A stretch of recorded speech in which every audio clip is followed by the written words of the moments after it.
Bom dia. Tudo bem, pessoal? Muito bem. Eu vim aqui hoje falar da Política Nacional sobre as DIs. Todo mundo conhece, todo mundo sabe do que se trata, todo mundo já ouviu falar. Quem não ouviu falar, levanta a mão. Pouca gente ouviu falar. A Lei 15.138, que é a Política Nacional sobre as DIs, foi a primeira lei federal criada para as DIs. Então, vamos lá. Qual é o objetivo dessa lei? E aí, os meus slides são curtinhos, tá? Eu tenho uma apresentação curta, mas eu queria trazer para você por que essa lei é importante, qual é o resultado que a gente espera dela. Ela não resolve todos os problemas, eu já aviso isso antes, que as pessoas acham que a gente, fizemos uma lei federal, agora está tudo resolvido. Não é bem assim que funcionam as coisas.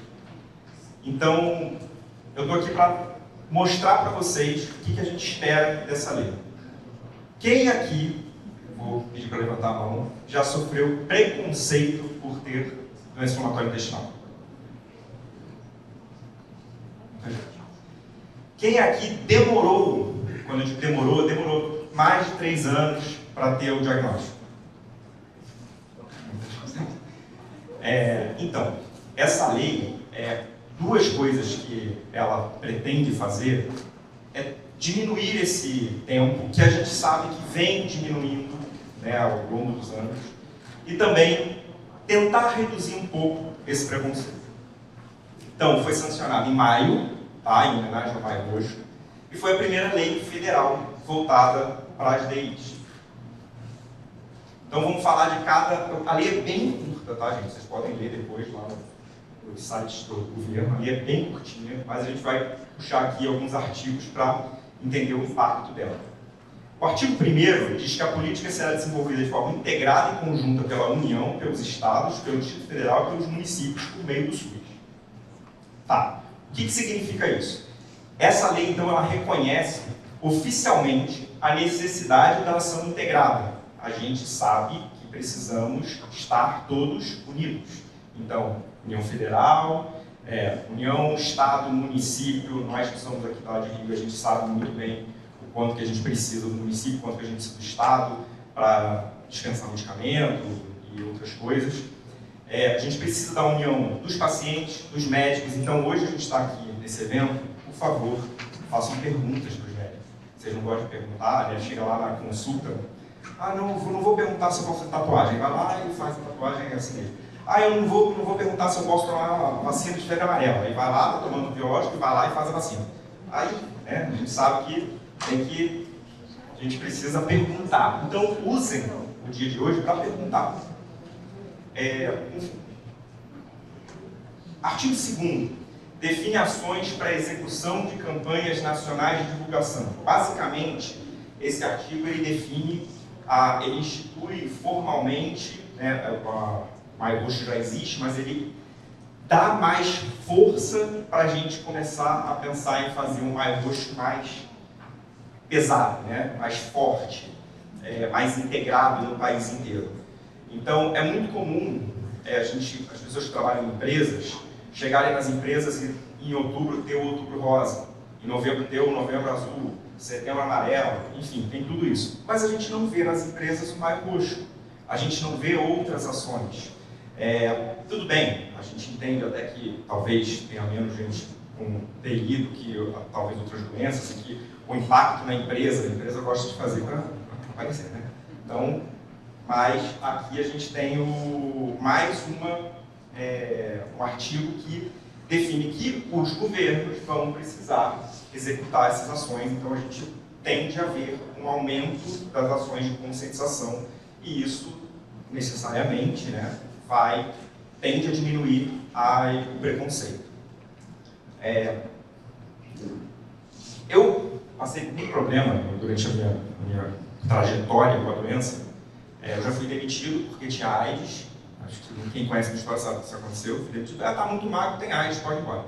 Porque as pessoas falam, mas eu tenho Crohn. O que é Crohn? Crohn é contagioso. Se apertar a mão dele, vai pegar. Eu tenho familiar que não aperta na mão, tá? Familiar? Então, esse é um ponto aqui que a gente tenta, com essas ações de conscientização, mostrar que as pessoas podem ter uma vida social, que as pessoas podem ter uma vida profissional, que as pessoas não precisam sofrer esse tipo de preconceito, né, bobo, como qualquer outro tipo de preconceito. Medidas concretas: realização de mutirão de colonoscopia em hospitais públicos, priorizando os casos suspeitos, prioridade à realização de exames laboratoriais de imagem para casos suspeitos com DI com prazo de 30 dias. Beleza. Só que isso aqui, a gente tem que pensar com um pouquinho de paciência. Vamos lá.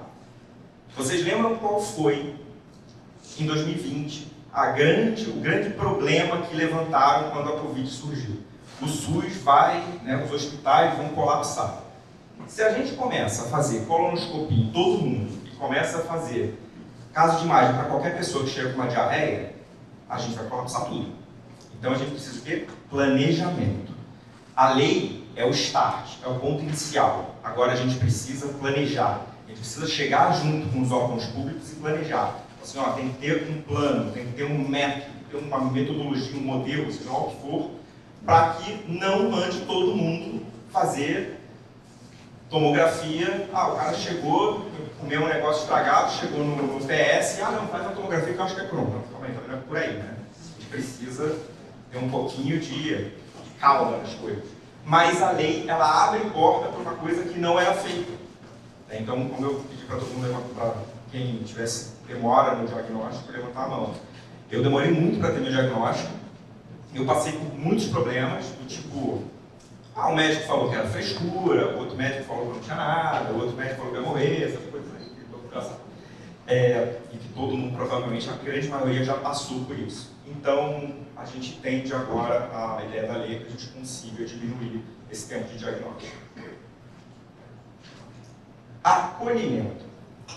O inciso 4º do artigo 2º diz, aí o talho é exatamente o que diz a lei, tá? Adoção por parte do Serviço de Saúde da Atenção Primária de Saúde e Atenção Especializada do SUS, de programa permanente de educação e saúde voltado para pacientes recém-diagnosticados, com o objetivo de oferecer acolhimento e orientação. E esse aí é o momento mais sensível da jornada. A gente precisa de acolhimento. Então, quando a gente... o grande ponto aqui é o seguinte, a lei, que eu acho que precisa ser dito,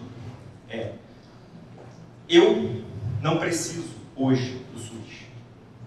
E eu necessariamente nunca precisei, nunca tive essa necessidade. Eu fui diagnosticado no SUS, porque os médicos que eu estava indo não estavam resolvendo o problema, mas quando você vai para o interior do Brasil, que não tem Copador, que não tem Einstein, que não tem Moinhos de Vento, quando você vai lá para o interior, a gente vê que precisa de uma lei que faça esse tipo de coisa, porque as pessoas lá elas são